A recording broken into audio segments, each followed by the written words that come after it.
এই যে আমার মোনা কাকা, আমার কাকায় খাসি খাসি কিনতে আসছে,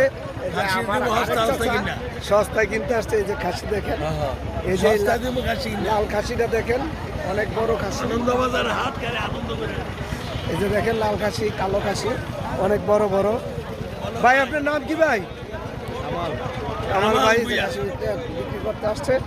হ্যাঁ, অনেক আনন্দবাজার হাট, হ্যাঁ, অনেক খাসি আসছে দেখেন, ভেড়াও আছে। দেখেন এই যে মোল্লা ভাইয়ের হাতে আছে, মোল্লার হাতে খাসি খাসি দেখতেছি। এই যে ভাইয়ের কাছেও খাসি আছে, মোল্লা ভাইয়ের হাতে। এখানে আসলে খাসি কিনতে পারবেন সস্তায় সস্তায়। আনন্দবাজার হাট আমাদের সোনারগাঁয়ের একটা ঐতিহাসিক হাট। আসবেন একেবারে নদীর ঘাটে। এই যে জাহাঙ্গীর ভাই আসছে, জাহাঙ্গীর ভাইও খাসি বিক্রি করে। তো ওনাদের কাছ থেকে খাসি কিনবেন, আমার পাশে থাকবেন।